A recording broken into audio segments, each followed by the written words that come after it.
ang mga relihiyon, kasama ilan pang mga organizations at sectoral groups, kung saan ibinahagi ni Father Robert Reyes, convener ng Clergy for Good Governance, na ang naturang rally ay isasagawa sa Archdiocesan Shrine of Mary, Queen of Peace, o mas kilala bilang EDSA Shrine, dito sa bahagi ng Ortigas Avenue, lungsod ng Quezon. Paliwanag niya, ang paglulunsad ng kilos protesta ay upang ipanawagan sa Kongreso na gawin ito ang mandato ng konstitusyon sa continue the fight against evil.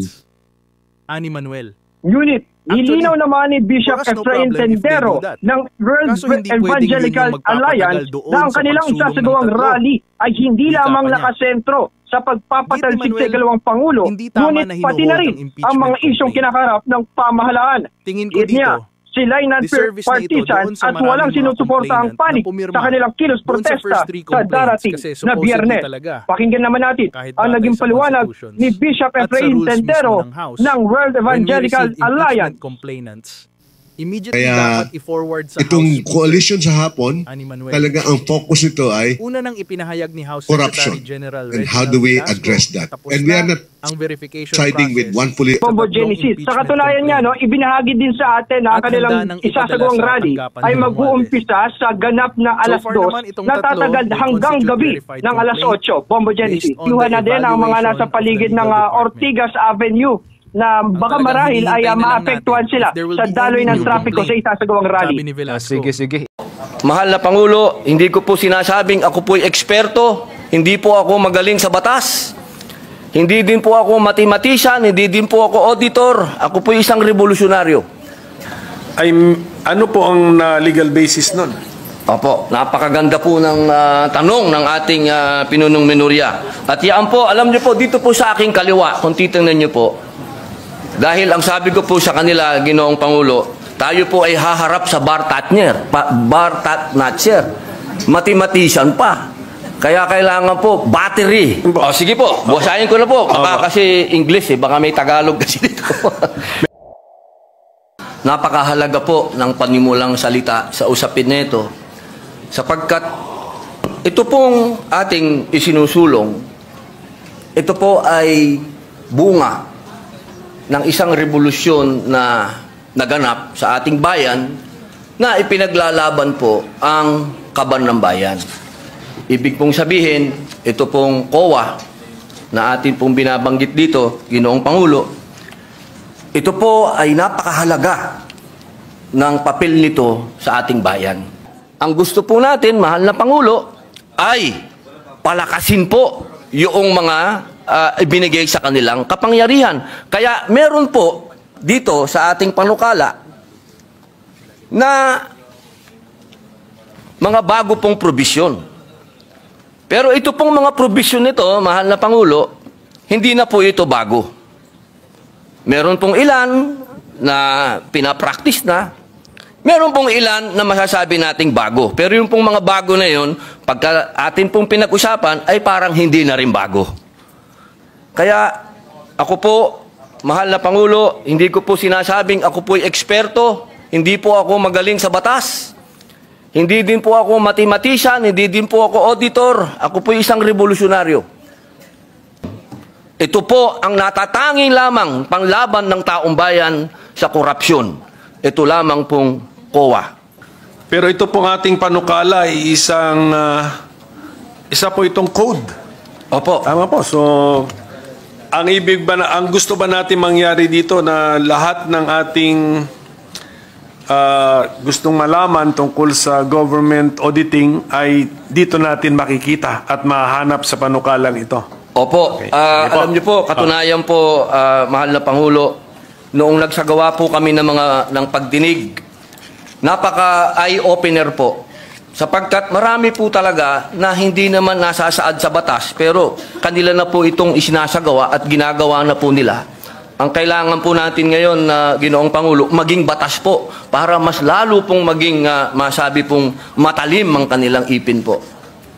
Pero yung mga sinasabi po nating existing practice na ngayon na ginagawa nila ay ano po ang legal basis nun? Opo. Kasi ito ba, siyempre, bago nila ginawa yan, kinover muna nila sarili nila ng, ano ba tawag, circular ba? Opo, Is it circular. O, Opo. sige. Ano po ang legal basis ng Commission on Audit para sa kapangyarihan nila sa pag-issue ng circular? Opo, napakaganda po ng tanong ng ating pinunong minorya. At yan po, alam niyo po, dito po sa aking kaliwa, kung titingnan niyo po, dahil ang sabi ko po sa kanila, Ginoong Pangulo, tayo po ay haharap sa bar Tatnatcher. Mathematician pa. Kaya kailangan po, battery ng mga auditors ang kailangan po natin dito sa kaliwa. Ano po?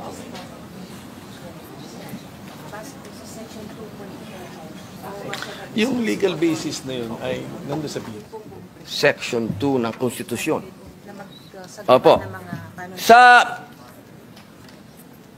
Dito po, sa nakalagay po sa ating konstitusyon, sa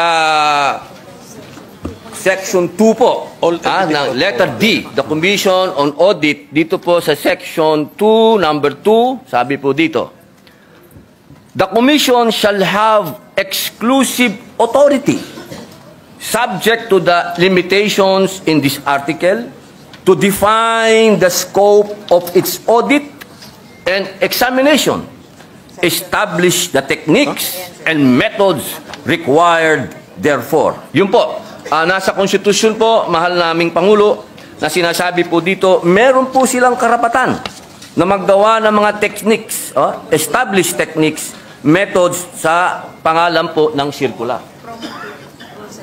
Apo.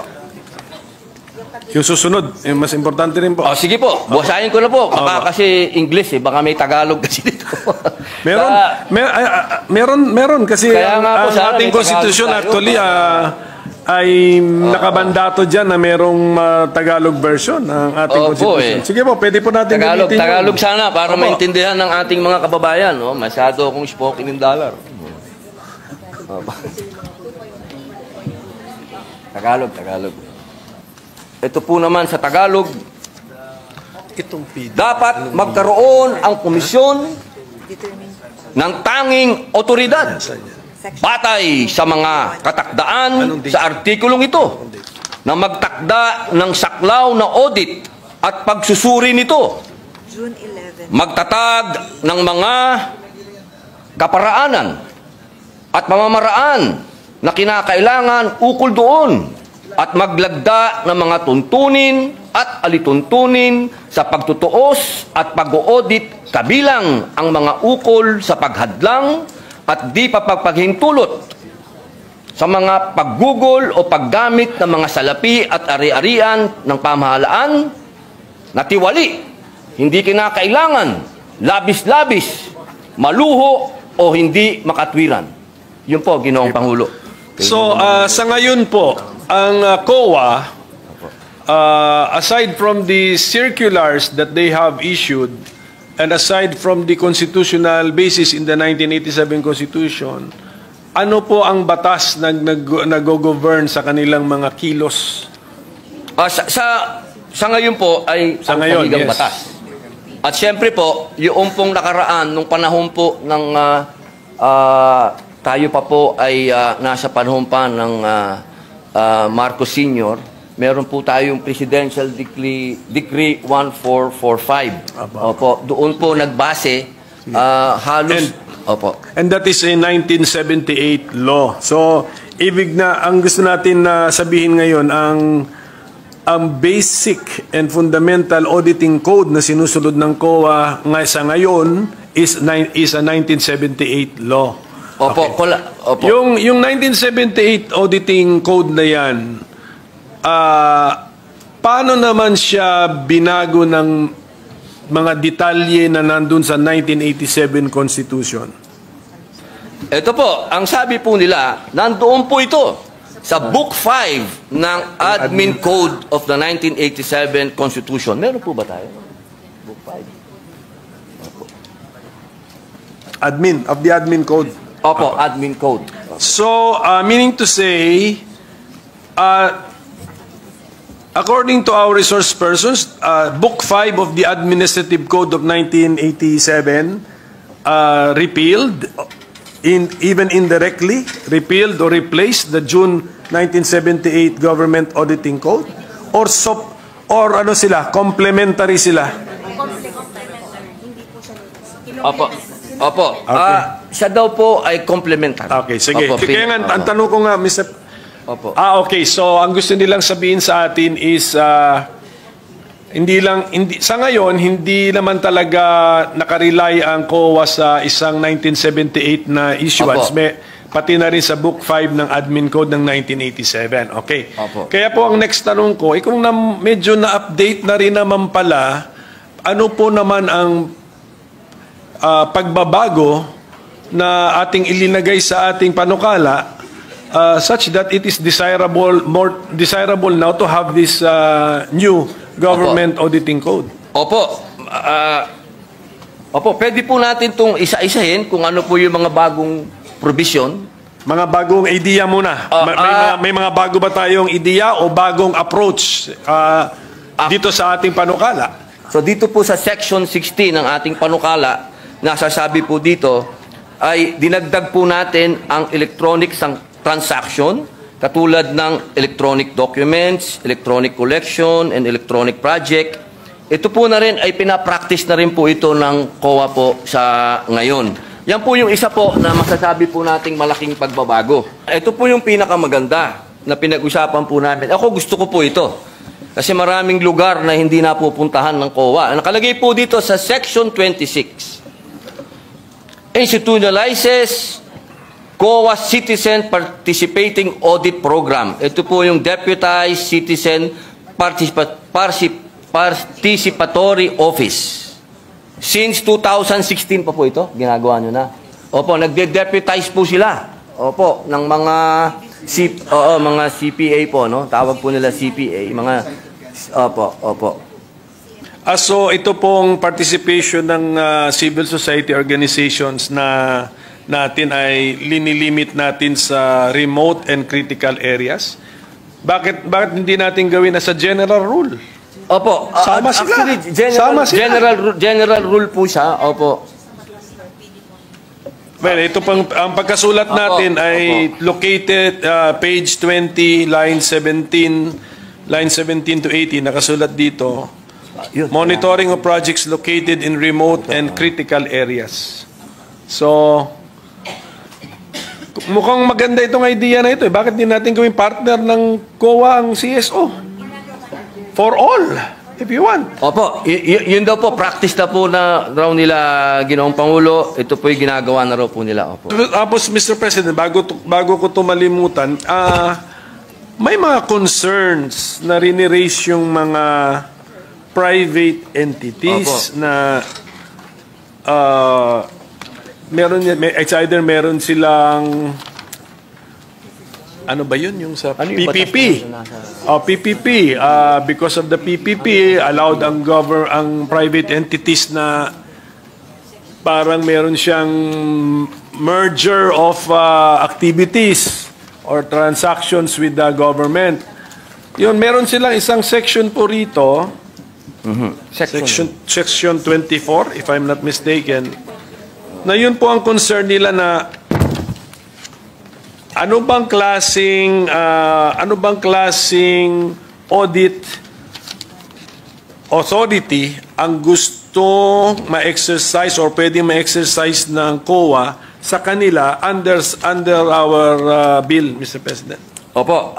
Ito po ay napakagandang tanong po ng ating pinunong minorya sapagkat ito po ay napakarami na po talagang tumawag din po ng aking pansin dito sa usapin nito. Kaya ito din po ay nagkaroon din po kami ng napakahabang talakayan dito. Ngunit ako din po ay nasagot ng COA sapagkat una po nilang sinabi sa akin na meron daw po talaga na tinatawag na Republic Act 11966. Ito pong RA na to sa second paragraph, section 31 ng PPP Code. PPP. Kung saan sinasabi po na ang mga PP projects awarded subject sa Government Audit Code or 2009 Revised Rules of Procedure ng COA and amendments thereto Sa provision na ito, itinakda rin the COA in consultation and coordination with the PP codes shall adopt and promulgate the necessary framework and guidelines on accounting and auditing PP projects. Kaya dito po, sa ating Section 24, maliwanag naman po dito, ito ay patungkol sa limited jurisdiction ng COA sa mga private entities, kasama na rito ang public utilities. Kung meron po tayong mga pumasang batas na patungkol po dyan, yung RA number 11659, ito po yung Public Service Act. Opo, na sinasabi din po na sinabi po ng korte na hindi naman to unconstitutional. So, sila po ay tatamaan po ng limited jurisdiction ng COA sa pag-audit po.